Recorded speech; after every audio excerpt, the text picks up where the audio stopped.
Hello, my little acorn crop. As promised, we're doing a voiceover, and this is going to be a story time video about HearseCon and why you should always have a grab bag full of random things. So, I did go to HearseCon this year, though it was right after moving, and just because of all of the craziness, I was going to cancel 100 times, just because it was going to be such a hassle.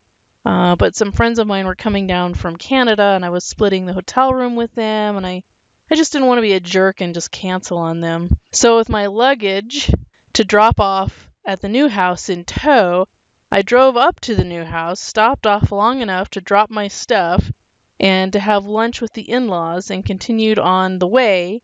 Now, the reason I'm including this part of the story is because the HearseCon before last, the AC died on the Hearse when I got back into Phoenix. Thus, the drive out of Phoenix this time was pretty horrid, and actually every day from between 1 and 3 was pretty horrible. From 7 to 1 was pretty nice, and I could pretend that I had AC and just have the vent on and the windows up.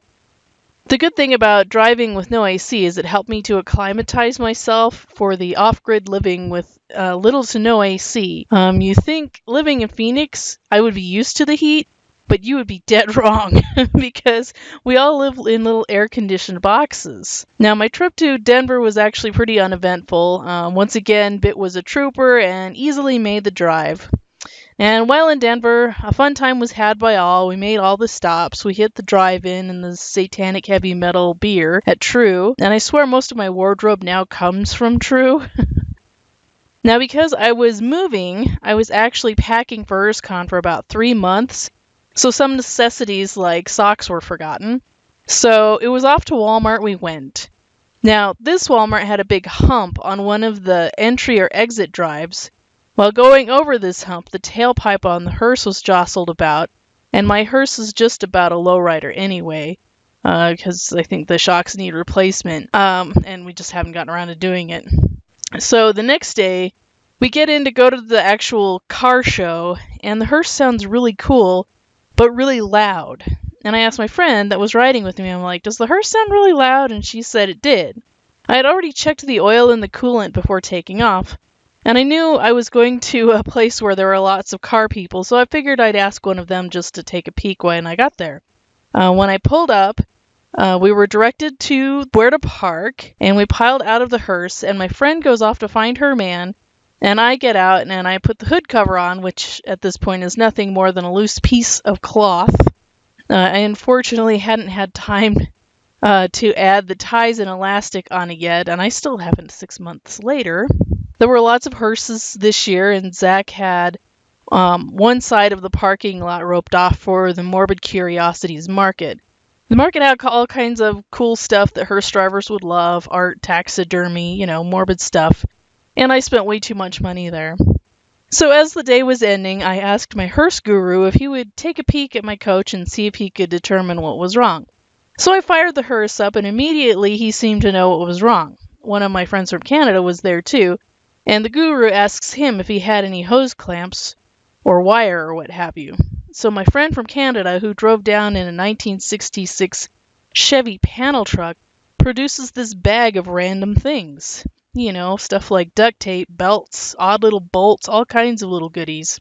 He just looks at me and he says, when you drive old cars, you have to have a bag like this. So I was told to take it easy and not jostle things loose on my way home.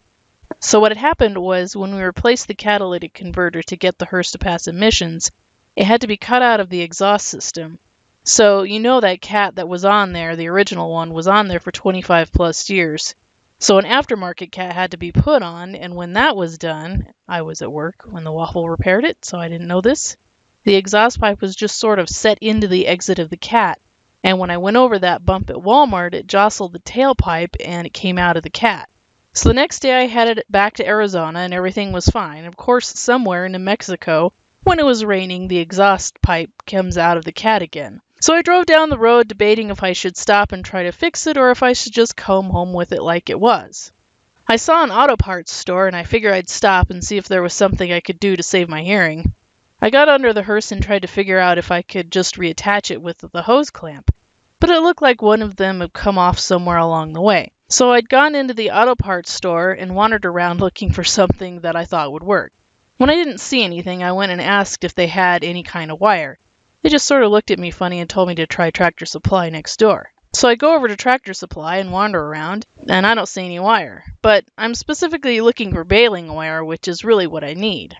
Now, back in the day, baling wire was used to keep bales of hay together, and it's a wire that is roughly the diameter of a wire hanger. Yes, mommy dearest jokes need to apply here. Now they use some sort of plastic string for hay bales, and I didn't have any of that either. So I asked one of the employees if they have some wire, and they took me over to some area and said it would be there, and I looked around and I saw no wire at all. So I wandered around Tractor Supply just checking it out because I've never actually been in one. So, lamenting my future hearing loss, I start towards the front door, and one of the store employees stopped me and asked if I was the lady that was looking for the wire. And I said that I was, and they produced a roll of wire and asked if that was what I was looking for. I said it was, and I jokingly asked if they had talked to their coworker, and they said no, that the auto parts store had called them to let them know that I would be over looking for wire. Now that was pretty dang cool.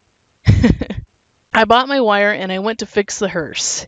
Since it had been raining, I tried to pick the parking spot with the least amount of standing water, but I still had to lay in a puddle while wiring the exhaust pipe back onto the cat. So let this be a lesson. Always have a grab bag full of random bits and pieces, especially duct tape and baling wire. If you can wire it or duct tape it back together, you might be able to get to the next town where someone can fix it. Also, have tools. Even if you don't know how to use them, someone else might. I made it back to Arizona with no problem after that, except for the forest fire, which made it look like the end of days. But that is another story.